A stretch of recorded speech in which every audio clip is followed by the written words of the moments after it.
Welcome everybody to the Accounting Hot Topics section of our 2020 CPE series. We're going to start off with a quick message from our managing partner, Chris Perkins. Hello, I'm Chris Perkins with Holtzman. Welcome to the final installment of our 2020 virtual CPE series. The bedrock of our practice has been helping clients with GAAP issues in both accounting, auditing, and consulting capacities. This session will highlight for you some of the current hot topics in the world of accounting. We have some great speakers today, so let me share their backgrounds with you. Leading us off will be Gretchen Leifeste, who has 15 years of public accounting experience. She joined Holtzman in 2007 in our audit and advisory group and specializes in financial statement audits, benefit plan audits, technical accounting consulting, and SOX compliance. A proud Texas Aggie, Gretchen leads our Women's Leadership Initiative here at Holtzman. Joining Gretchen will be Kat Peterson, who also has 15 years of accounting experience. Prior to joining us, Kat worked at the Government Accountability Office, Ernst & Young, and also as an SEC reporting and SOX compliance manager at Nugistics. Kat graduated from UT Austin. She's a big animal lover and volunteers with local animal rescues. She also serves on the board of directors of Save All the Pets as a treasurer, which is a local Austin not-for-profit. Special guests joining Kat and Gretchen today are Patrick Carvey, who will be a partner in our firm effective January 2021. We're very excited about that. Patrick has over 12 years of public accounting experience. He started his career at KPMG in Dallas and also worked as a retirement plan consultant for a third-party administrator on employee benefit plans. Patrick went to Baylor University, and he also leads our employee benefit plan practice. And finally, Ruth Snell will be on the panel today. Prior to joining Holtzman, Ruth worked for a regional firm in Atlanta. She's a member of the audit and advisory team, and she focuses on financial statement audits, benefit plan audits, and technical accounting consulting. Ruth leads our not-for-profit practice in addition to serving clients in a wide array of industries, including technology, healthcare, services, and of course, not-for-profit. Ruth's undergrad came from Grinnell College in Iowa, and she got her master's here in Austin at UT. Ruth serves on the board of Texas Legal, which is a local not-for-profit organization. I'm excited about this presentation today, and I hope you guys enjoy it. Thanks. Thank you, Chris, for that introduction. As far as today's agenda goes, we're going to start off with an SEC update, which I'm going to cover, and then we're going to move into the ASUs that are effective in 2020, both for public and private companies. And then I'm going to kick it over to Kat Peterson, who's going to go over the recently issued ASUs. She's also going to cover the auditing standards update. Ruth Snell will then go into the not-for-profit accounting update, and we will round everything out with Patrick Carvey going over the employee benefit plan update. So the first SEC update that I wanted to cover for this session is the changes to the SEC filer definition. So in March of 2020, the SEC amended the accelerator and large accelerated filer definitions to exclude any smaller reporting company under the revenue test. And that revenue test is any companies that have less than $100 million in annual revenues. And so as amended, an issuer is categorized as a non-accelerated filer if the issuer has a public float of less than $700 million as of the last annual measurement date, and also annual revenues of less than $100 million in the most recently completed fiscal year. Now, for those issuers that are designated as an SRC under the public float test, but still exceed that $100 million in annual revenue under the revenue test, the designation and requirements as an accelerated filer are still applicable. So moving to the next slide, I wanted to go over kind of what this means. So what the amendment changed for those entities that are now classified as non-accelerated filers is that they will not be subject to accelerated filing deadlines and also are not required to obtain an auditor's attestation on internal control over financial reporting. What the amendment did not change for those non-accelerated filers is management's responsibility to establish and maintain effective internal control over financial reporting and assess that effectiveness regularly. All of these amendments were done in order to reduce the unnecessary burdens and compliance costs for certain smaller issuers while still trying to maintain investor protections. During the comment period, there were multiple parties that weighed in, both in support and in opposition to the amendments. The supporters cited a variety of reasons. A revenue measurement is preferable to a public float measurement. Those in opposition questioned whether revenue is an appropriate measure, given that the possibility that the low revenue issuers may have less sophisticated or experienced accounting functions, but may still also have complex accounting issues. Ultimately, the SEC commented that while they did recognize that circumstances of individual issuers and their accounting systems may vary, they did believe that ultimately the low revenue issuers may on average be less susceptible to the risk of certain types of restatements, such as those related to revenue recognition. And so they went ahead and adopted the amendments. So moving on to the next slide, this kind of just gives a quick snapshot of the different filer status and what they mean.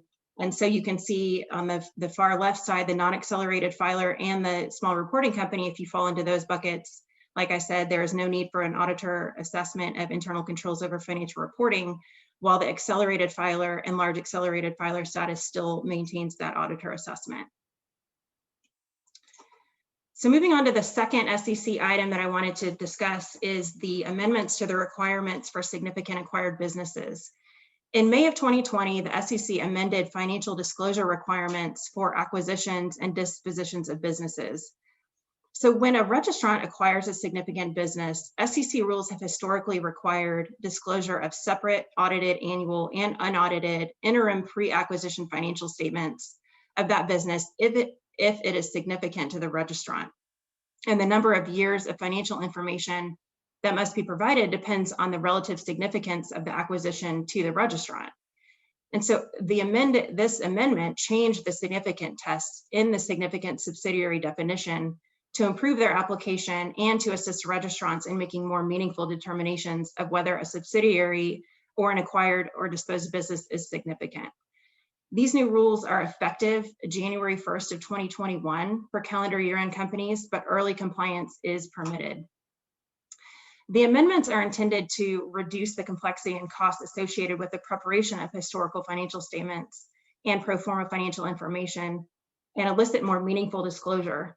And as a result, the new rules will likely reduce the number of acquisitions and dispositions that are considered significant.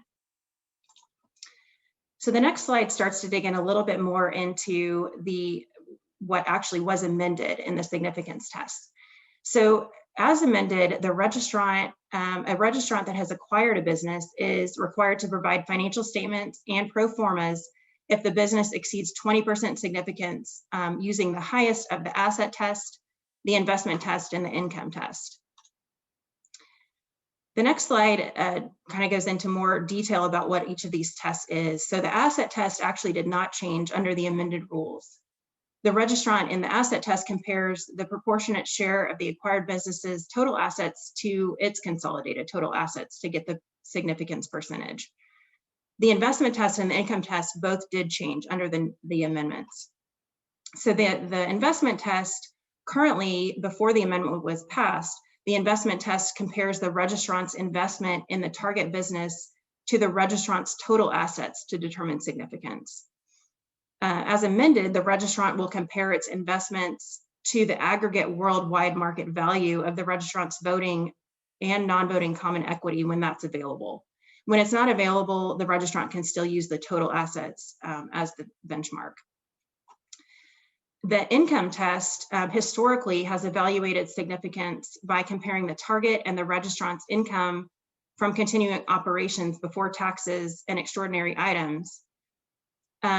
This has actually led to some anomalous results since the test focuses on net income, which can often include infrequent expenses and gains and losses.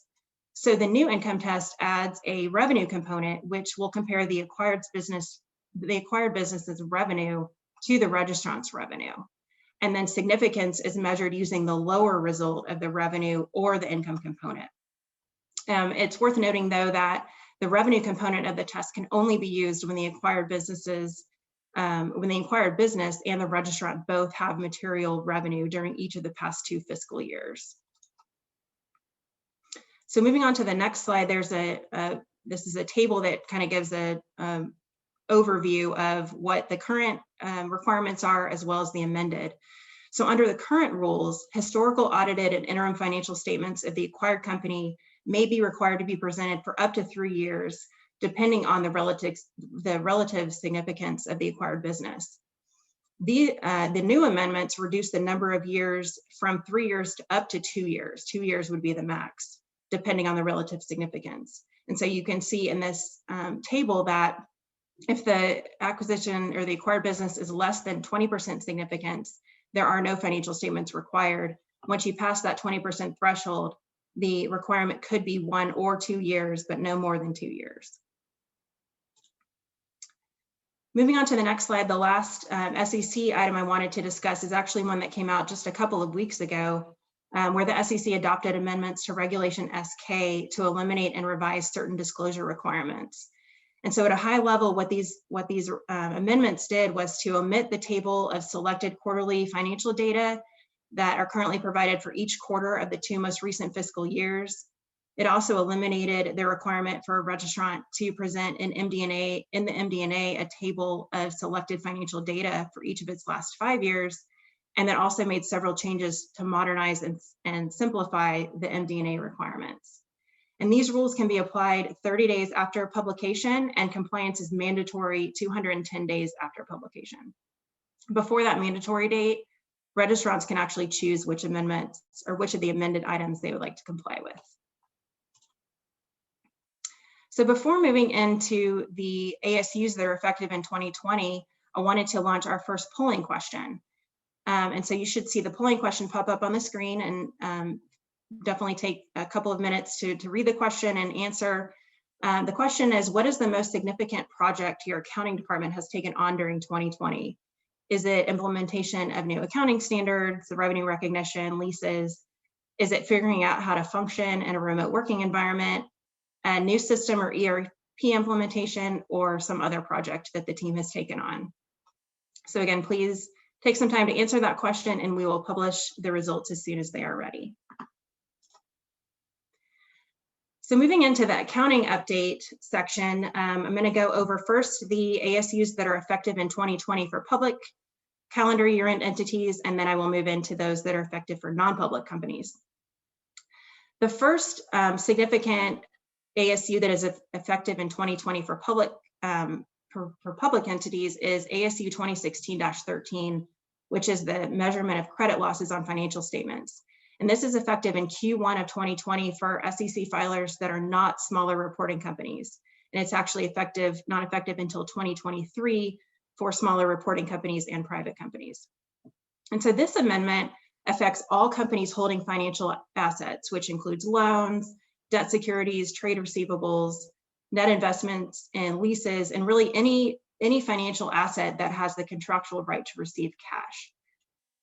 So current GAAP, before this ASU is effective, requires an incurred loss methodology for recognizing credit losses that delays recognition of that loss until it is probable that the loss has actually been incurred.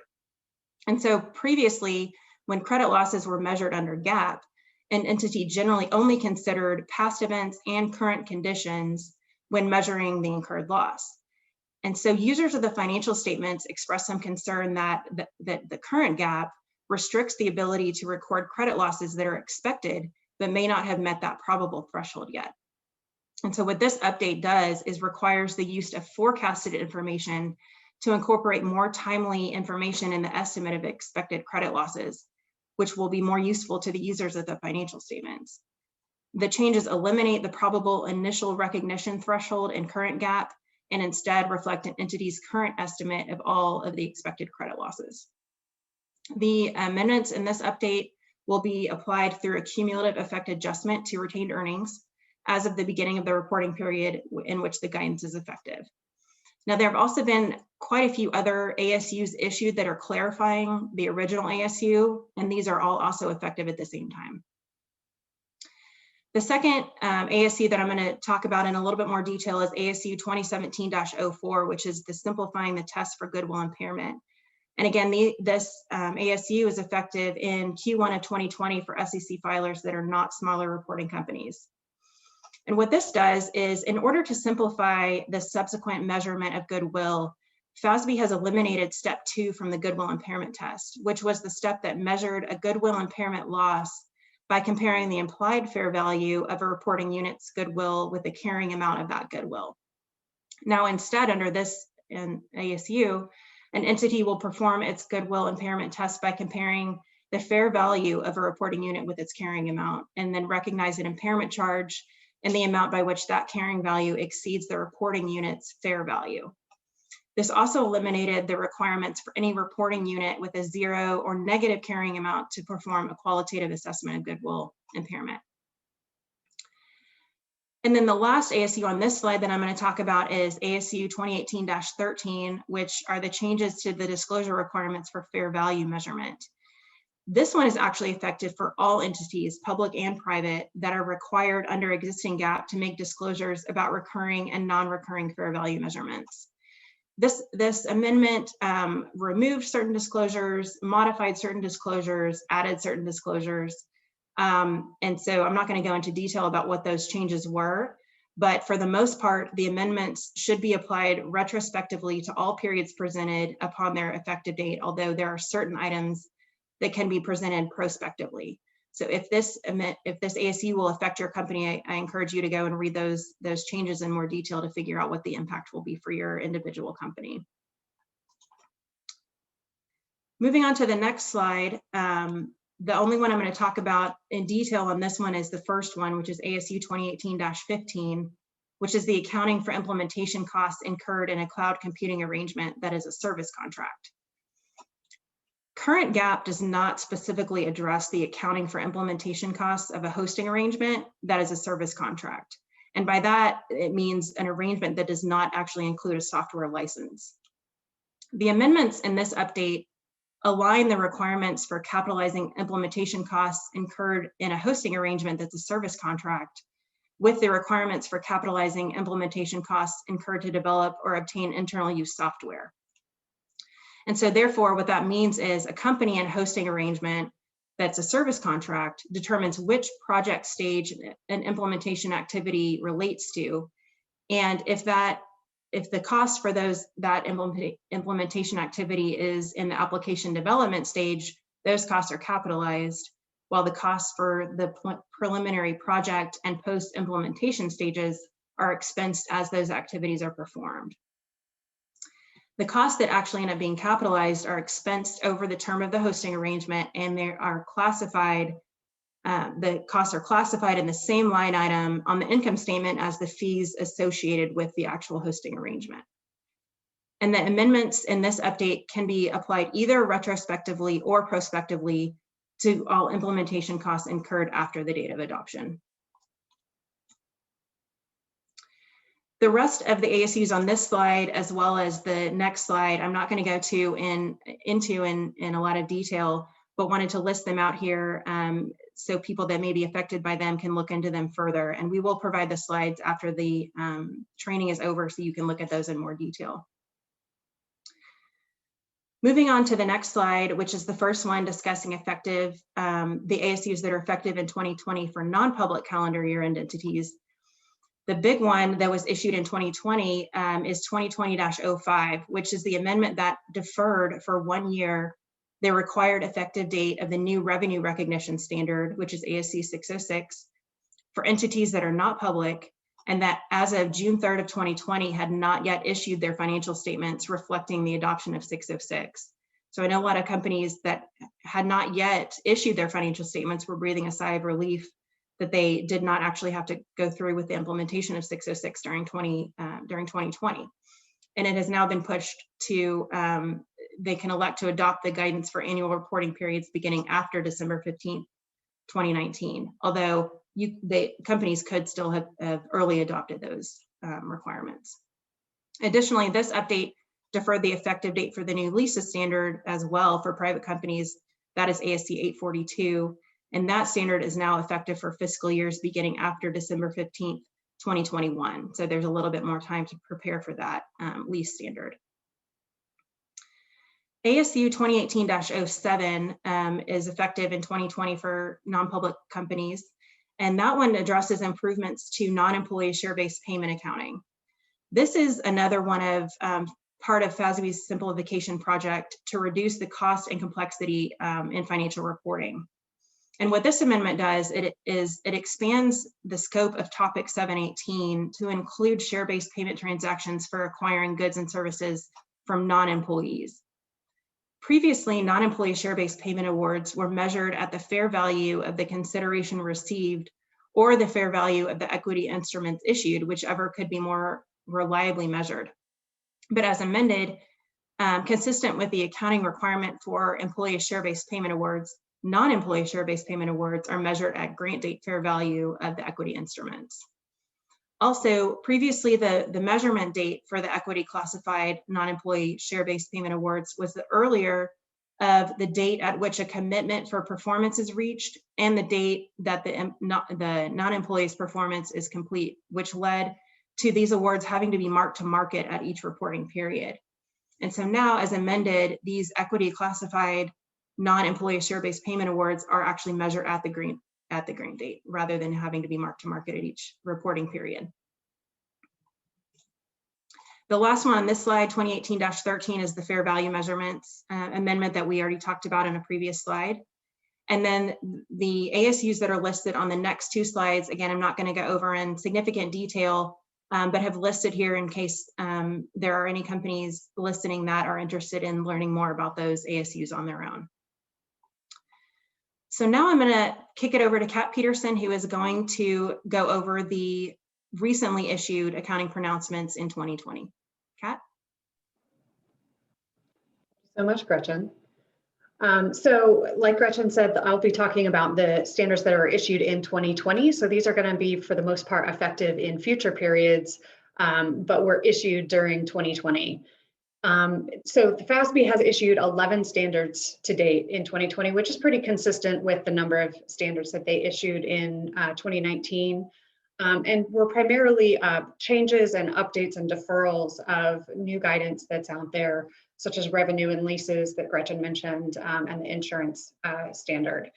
So, you know, while the FASB still has some simplification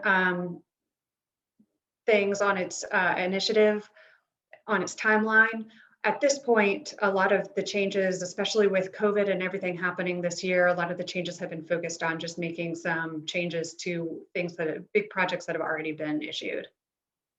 So the first thing that I'll mention that they did was the reference rate reform guidance. So it issued 2020-04 earlier this year.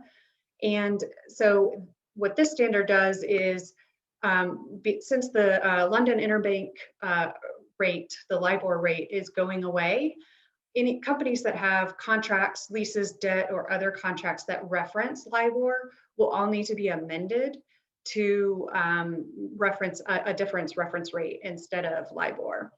And so this guidance says that when those contracts are amended, you don't necessarily have to follow modification accounting, especially if that's the only change that's made to these contracts. If there's any other change made to the contracts, then it falls out of this guidance and you still have to look at modification accounting. As Gretchen mentioned, there was a deferral to revenue and leases. So that's another big thing that FASB did this year. And then 2020-06 is the debt simplification guidance. And again, what the FASB was looking to do was to simplify some of those requirements, eliminates 2 of the 3 models that require separate accounting for embedded conversion features in debt, and simplifies an issuer's accounting for the derivative scope exception in equity contracts. So that was issued earlier this year. It's effective for public companies, public calendar year end companies, January 1st, 2022, and for private calendar year companies, January 1st, 2024. This standard also has enhanced disclosure requirements, of course. Then the last one on here relates to not-for-profit entities, and Ruth is going to talk some more about the 2020-07 update when we get to her section. So a couple more things that the FASB has done so far this year, and these are all changes that have happened more recently in October and November of this year. So 2020-08 was issued in October to specify that you should reevaluate at the end of each reporting period whether a security is within the scope of the 2017-08 guidance that was issued a couple of years ago. And this is about the premium amortization on purchased callable debt securities. So this is really just a clarification to that guidance that was put out. And then 2020-09 was issued to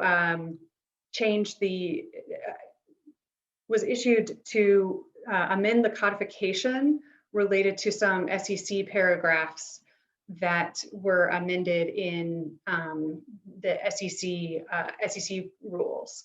And what this does is for registered debt securities, when a registrant has to qualify, whether they qualify for an exception to issue separate financial statements of the issuers and guarantors, these rules streamline that process and eliminate the requirement for a lot of companies that meet those requirements.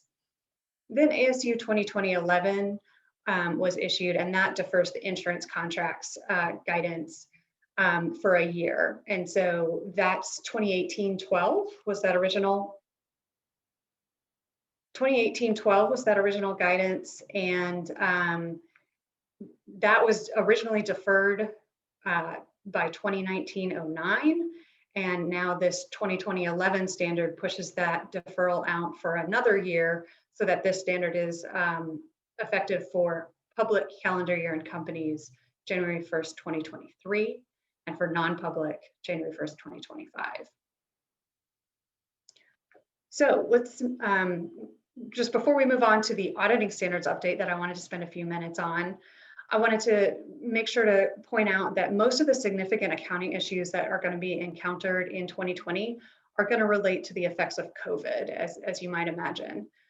So there are a number of things to pay attention to here. There's, if you've got lease amendments or loan modifications, there's guidance that was put out on what the accounting needs to be for those amendments and whether or not you need to follow modification accounting.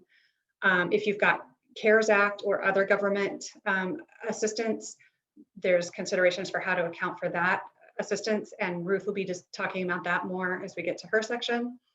And then the effects of the credit loss accounting standard.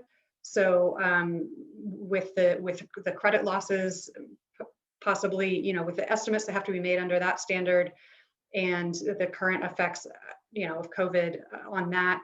And then estimates for variable consideration for revenue as well could be affected. And finally, impairment evaluations, of course. Impairment evaluations need to be performed on intangibles, long-lived assets, and goodwill. And that all may have an effect of the whole COVID situation and financial situation right now. And then finally, going concern. So that's something to keep in mind and pay attention to. So I wanted to just spend a couple of minutes and briefly talk about the auditing standards updates that were issued this year. In 2019 and 2020.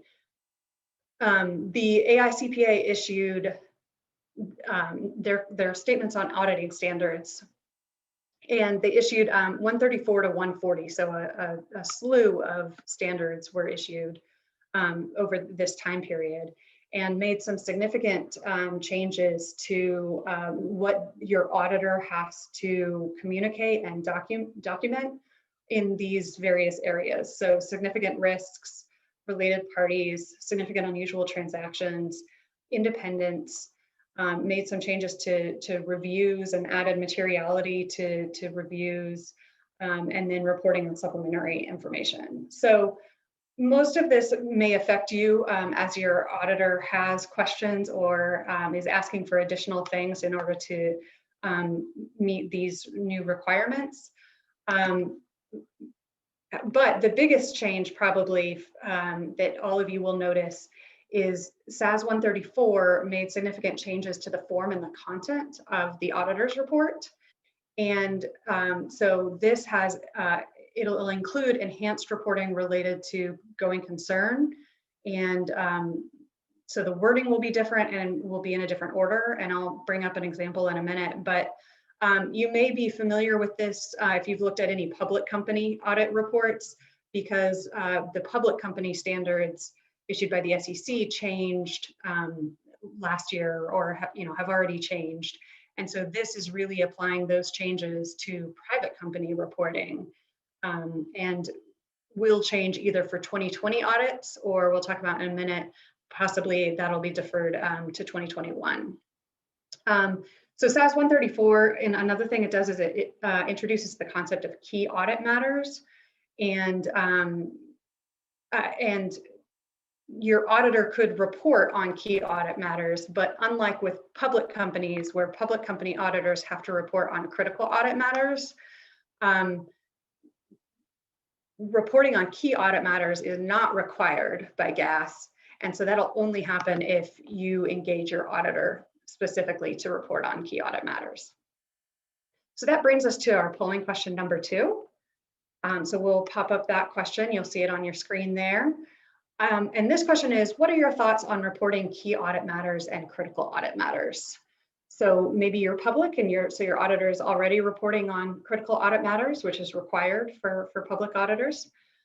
Or are you looking forward to getting auditor feedback on your key audit matters and you think you will engage your auditor to report on those? Or maybe you don't see any value in reporting on key audit matters and don't expect to engage your auditor to report on those. Or maybe you're just not sure what this all relates to. So please take a minute to answer that question so that you make sure and get your CPE credit. And we will share the results when they're available. So one of the biggest changes that we talked about to the audit report has to do with the reporting for going concern, or if there are liquidity issues with the company. So I wanted to make sure to point this out because this is going to be a change that you'll see in your audit reports going forward. So currently, the current standard requires this emphasis of matter paragraph that you see on the left-hand side of the screen there. So it's there's some of this is required wording, but this is basically template wording that most auditors follow. The new required wording is on the right-hand side there. So if there's substantial doubt of the company to continue for at least a year in operations, and management's plans don't alleviate that doubt, then you have currently these days you have the paragraph on the left-hand side there in the auditor's report, and you will also have a paragraph in the auditor's report. It's a very similar paragraph going forward. However, in the situation where you have substantial doubt and it is not alleviated by management's plans, then you're going to end up in this situation. Currently, there's no mention in the auditor's report that there's substantial doubt that was alleviated. It is discussed usually in note 1. There will be a paragraph about the situations and about management's plans. Going forward, this will be in the audit report as well, and you can see the example wording here. So if you have questions or concerns about this, please make sure to talk to your auditor, reach out to us, and we'd be happy to talk about what's changing. So real quick, one of the other auditing standards that changed, SAS 136, this issued new requirements for employee benefit plan audits specifically. And so it created new requirements for engagement acceptance, audit risk assessment and response, communications with those charged with governance. And the biggest change that you'll probably notice is it renamed what is currently called limited scope audits to an ERISA section 103A3C audit. So if you have an employee benefit plan, a 401k plan that your auditor audits, and they've always done a limited scope audit, they will continue to do a limited scope audit, but now they'll be calling it an ERISA section 103A3C audit. And lastly, I mentioned SAS 141 was issued in April of 2020, so during the COVID implications. And this standard deferred the implementation date of all the previous SAS that we were talking about, 134 to 140. deferred that for a year and made it effective for audits of calendar year and 2021 financial statements. Auditors can early adopt under the original effective date. And so that would be for 2020 financial statements. So depending on who your auditor is, you may want to talk to them about whether or not they're adopting these standards on the original timeline or deferring until 2021. Holtzman Partners has decided that we are adopting for 2021 audits. And so we will not be issuing, the audit report will not change in appearance for your 2020 audits. You will see that in your 2021 audits. And now I will turn it over to Ruth to talk about not-for-profit accounting. Hi, everyone. So thanks to the COVID pandemic, something is interesting this year that we haven't seen in past years. A lot of the information that I'm going to be talking through applies to for-profit entities in addition to not-for-profit entities, which is not something that we see every year. But given all of the government funding that's coming out in response to the pandemic, for-profit entities are operating in a slightly different environment, certainly from an audit perspective, than they have in prior years. So the first thing I wanted to talk about was ASU 2018-18. We've talked about it in the past, and it clarifies how contributions received and contributions made are recorded both by not-for-profit entities who are receiving the contributions, and also how donor organizations, including for-profit entities, record contributions made to not-for-profit entities. So if your organization or company donates funds to a not-for-profit entity in 2020, this guidance applies to you. So to summarize how it affects donors, donations can be structured in different ways. One of those ways sometimes donors structure donations is that they are conditional contributions, because the donor expects the charity to achieve certain objectives. And if those objectives aren't achieved, then they expect that the charity or not-for-profit organization will return those funds to the donor. So these are considered conditional contributions. Obviously, an unconditional contribution is when a donor provides funds with few strings attached. So as a donor, if you are giving unconditional contributions, and this can be as a commercial for-profit entity or as a foundation, you would expense those unconditional contributions when they are awarded. However, conditional contributions would only be expensed when those conditions are achieved.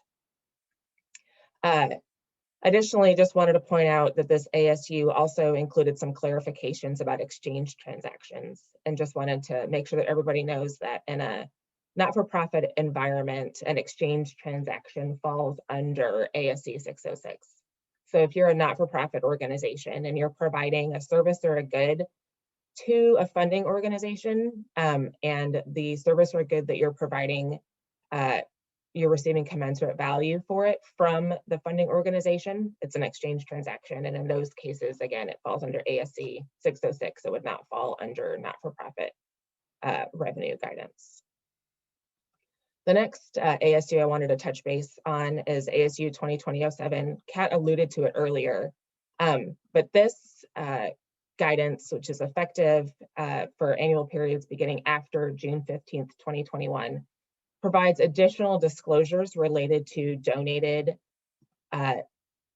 non-financial assets, and has some new presentation requirements as well. Kat, if you want to move to the next slide. For example, there was financial statement user concern about lack of transparency about how contributed non-financial assets were measured and how they were used. So just wanted to first give you guys some examples of contributed non-financial assets. They could be, fixed assets, goods and materials, supplies, services. So often donors and funders support not-for-profit organizations in many ways, either through contributions of cash or investments, which are considered financial assets, but also through the donation of volunteer hours, food drives, canned goods, use of buildings, office space, or other equipment. Often, but not always, not-for-profit organizations classify these as in-kind or describe them as in-kind donations or in-kind contributions. These items have value to the receiving organization and assist those organizations in fulfilling their mission. But of course, not-for-profit supporters want to know how those contributions are used and measured, and this new guidance helps provide that information. So what are the new requirements? You have to present contributed non-financial assets as on a separate line item in the statement of activities. And then you have to, there are additional disclosures, disaggregation of non-financial assets by category, and then for each category, disclosures about how each category is valued and used. So if you go to the next slide, there's actually an example table that just discloses the policy of the organization of how they account for contributed non-financial assets. Additionally, in this, you can see the different categories, how the different fair value techniques are applied to each category, and how or where those contributed non-financial assets are used to support programs or other organization activities. And so this helps users of the financial statements understand and compare results and operations across different organizations. The other thing that I wanted to touch base on today is some of the impacts of the CARES Act. And so we have our next polling question. It's a pretty simple one. Did you receive a Paycheck Protection Program loan during 2020? Answers are yes and no. We'll put that question up. You can log your results in order to continue to get CPE, and we will share those results when they become available. So first CARES Act program I wanted to talk about is the Paycheck Protection Program. General consensus is that for commercial entities, the loan would be recorded as a loan until it's forgiven, and then you would recognize a gain when the loan forgiveness is processed and certain. However, Small Business Administration guidance has been evolving on during 2020 on the level of scrutiny that is being applied to PPP loans. When most borrowers applied for a PPP loan, there was a good faith certification that the borrower made. Now the Small Business Administration is applying extra scrutiny if those loans were more than $2 million. And borrowers may have to clear additional documentation hurdles before the loan is forgiven. If you are in the situation where you did receive one of those larger loans, you will probably be receiving a questionnaire from your lender to accumulate additional documentation. And then your responses to that questionnaire could affect the extent to which the loan will be forgiven.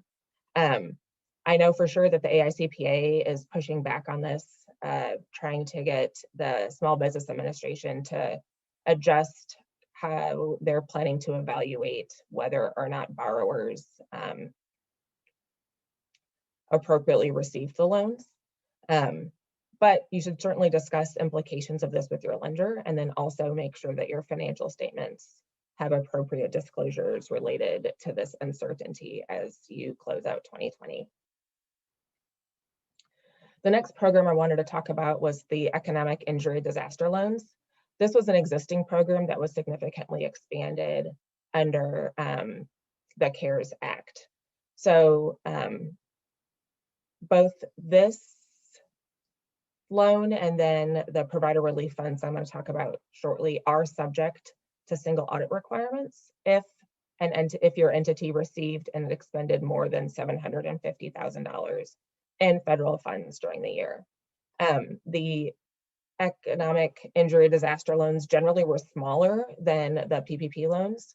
And so in and of itself, it's unlikely to trip that audit requirement, but it is something for you to watch out for. And then just an additional clarification, the loans under this program are not eligible for forgiveness, and the advances are eligible for forgiveness. Additionally, only the loans are subject to the single audit requirement. And then finally, wanted to touch base on provider relief funds. So these were funds that were awarded to healthcare entities during 2020 to provide relief from the effects of the pandemic. Surprisingly, they are subject to single audit requirements, which was not known at the outset of the funding. So as I mentioned earlier, generally for-profit organizations don't receive federal funds that are subject to single audit requirements. And so a lot of these additional compliance requirements related to CARES Act funding may be either coming as a surprise, or the organizations who are receiving them are going to be experiencing these single audit requirements for the first time. So at least as it relates to provider relief funds, there are 26 entities in Travis County that received more than $750,000 in provider relief funds so far in 2020, which means that there's certainly a population of healthcare organizations who may be subject to the single audit requirement for the first time. So a single audit means that an outside auditor has to validate that the federal funds were spent for appropriate purposes and that related expenditures were calculated according to the appropriate government guidance, along with other requirements. Additionally, the auditor would be looking to make sure that the receiver of the provider relief funds is complying with all of the terms and conditions that have been issued under appropriate funding source guidance. So if you did receive provider relief funds, now is the time to talk to your auditor to validate that they have the required experience to perform single audits. It's also the time to review those terms and conditions posted on the HHS website to make sure that your documentation for calculation of amounts expended in 2020 is in line with the Health and Human Services guidance. Additionally, you should be aware that there is some complexity in determining how much federal awards are expended in a given year. So the single audit requirement could extend past 2020 if you received significant provider relief funds in 2020, but did not expend them all until 2021. I'm now going to pitch things over to Patrick, and he will give us some additional employee benefit plan update information. Thanks, Ruth. So 2020 had a number of items that are of importance I wanted to cover. We'll go on to the next slide. I'm just going to cover really 4 key items. The recent Bipartisan Budget Act, as recent as what feels like 10 years ago, in 2018, it was passed. In December of last year, the Secure Act was passed, and that has a number of items that were built to address some issues that 401k plans were having, or at least some benefits that could be offered to participants. Of course, with the pandemic, the CARES Act was passed. We've talked a little bit about that. There were some specific rules enacted as part of that legislation related to benefit plans. And then I also want to touch briefly on the Secure Act 2.0, which I did not feel like is a catchy enough title, so I have phrased it this time it's super secure. Feel free to come up with your own subtitle for it. Don't Google that because it doesn't exist anywhere but on this presentation. Nobody's calling it that, but I felt like Secure Act 2.0 is a little boring. So we're going to move forward. We'll just talk briefly about the Bipartisan Budget Act of 2018. The BBA provisions, the biggest change impacting benefit plans related to hardship distributions. And these provisions and these provision changes that I'm going to cover real briefly could have been enacted by plans in 2019. They were required to be adopted by plans in 2020.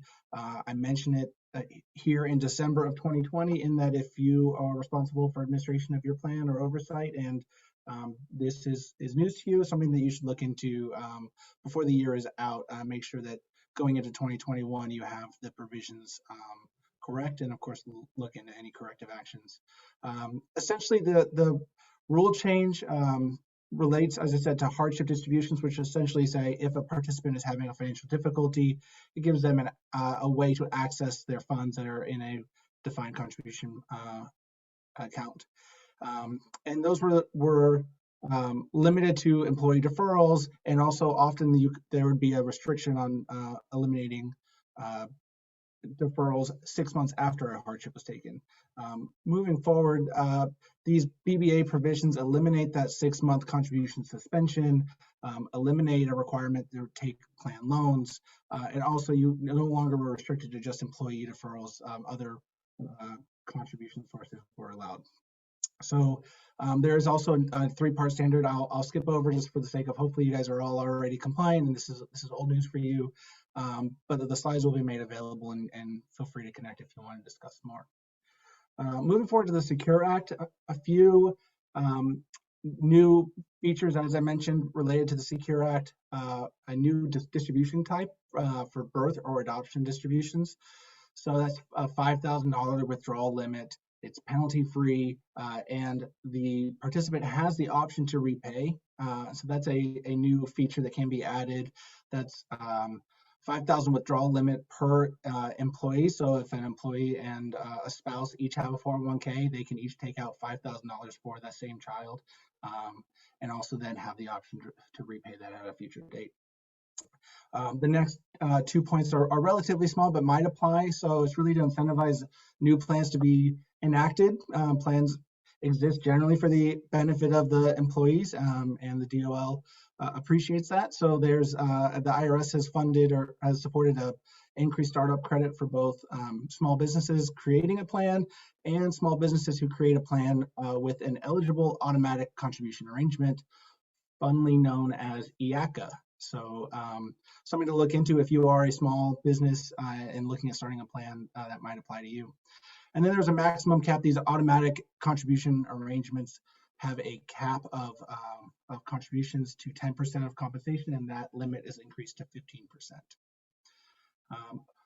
Might catch more people off guard if we'll advance on the next slide, are long-term part-time employees. I had to stop to make sure I said that correctly. So these are employees who earn at least 500 hours of service, are generally excluded or can be excluded from plans. Certainly if your plan requires 1,000 hours of service to be eligible to participate, these are employees that would potentially not be meeting that if they're seasonal or if they're part-time, likely less than 20 hours a week. They might not ever become eligible, even though they've been with a plan sponsor for a number of years. So the Secure Act is intended to find a way for those individuals to become eligible. So if you are at a plan sponsor and you have a large number of part-time employees, certainly a large number of seasonal employees, this might be something that you need to look into. So for plan years after December 30th, 2020, 401k plans are required to allow long-term part-time employees to make deferrals. But there is some time to figure that out and to credit service. So it's a little bit confusing. I'll walk through it the best I can, but eligibility does not start to be calculated until January 1st of 2021. So essentially, these long-term part-time employees will not meet eligibility requirements potentially until 2024. That would be when they would become eligible to participate.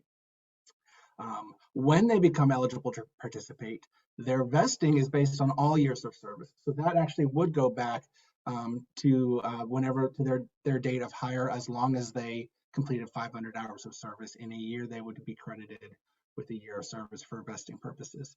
So something to think about, just put on your radar, certainly as you get into 2021 and you're looking at your demographics of the employees in your plan. There is a potential in future years, certainly in 2024, that if you have been a small plan filer not subject to an audit requirement, that these long-term part-time employees might push you over that threshold. So just something to put on your radar if it's applicable. So then let's jump into March, when the CARES Act was passed. Essentially, the provisions that relate to retirement plans relate to the fact that if, again, similar to the hardship rules that we talked about with the Secure Act, it's aimed to provide financial relief for individuals affected by the coronavirus. So easier to borrow money via a loan that can be paid back, defer those loans on those loan repayments, and as well as take potentially corona-related distributions if that's a qualifying distribution type. So the takeaway here is there are a number of features in the CARES Act related to 401k plans that were optional, and so we'll talk through what those look like. Some are optional at the employer's option. Some are optional at the participant's option. And so the employer is permitted to choose whether and to what extent to amend its plan. The fun thing about the CARES Act and the Secure Act is that a lot of these provisions need to be put in place immediately, certainly in 2020, and the adoption or the actual plan amendment does not need to be processed until a future year. So it gets a little tricky. It feels like putting the cart before the horse, but again, the idea was make it as easy as possible for participants to receive the benefit and then worry about the nuts and bolts of the plan amendment after the fact. So then let's talk about those coronavirus related distributions. So this first bullet point is at the plan sponsor's discretion. So you can allow coronavirus distributions, which was from March until the end of this year, of up to whatever the threshold you set. The IRS has set it at 100,000, but it can be plan specific. So that is a feature that is at the plan sponsor's discretion. What's at the individual's discretion is the income tax due is payable over 3 years, or they can pay it back if they choose to. It comes back as a rollover contribution. If the money was a Roth deferral and your plan does not allow Roth rollovers, there may be an issue there, but that's something that you might want to think through. Next slide is on the loan provisions. Certain loan repayments may be delayed for 1 year. So this was at the participant's discretion. If they had a loan that had payments due, they can suspend those payments for 1 year. That's at their discretion. But at the plan sponsor's discretion, the loan limit may be increased from March 27th to September 22nd. And that was, I mean, this happened already, but that was an option to increase allowable loans to 100,000. The lesser of 100,000 or the individual's vested benefit. Typically it's 50,000 and 50% of the participant's balance. But again, that was a feature intended to put money in participants' hands, certainly if there's a financial need. So moving to our last polling question, make sure you're still here. Did your retirement plan adopt the expanded COVID-19 distribution and loan provision? So yes, at maximum amounts. Yes, some, maybe the loan, but not the distribution or vice versa, or no, or not applicable. Just in the interest of wrapping things up quickly, let's talk about the Secure Act 2.0. This is proposed legislation. It's not expected to pass until 2021. There's a few features on there. Most notably, new plans would be required to automatically enroll new participants. There is an exception for mandatory distributions if the participant has a balance less than 100,000, and a new employer contribution type, which would essentially be a match, not on deferral contributions, but on monies that employees paid on their student loans. So that's something to look out for. Of course, Congress is still kicking that can around and it's not expected to pass until next year. But something to keep on your radar as that legislation passes if you think that those would be features that affect your plan. So in closing, we appreciate everybody joining today. CPE will be provided for answering those questions, and thank you for coming.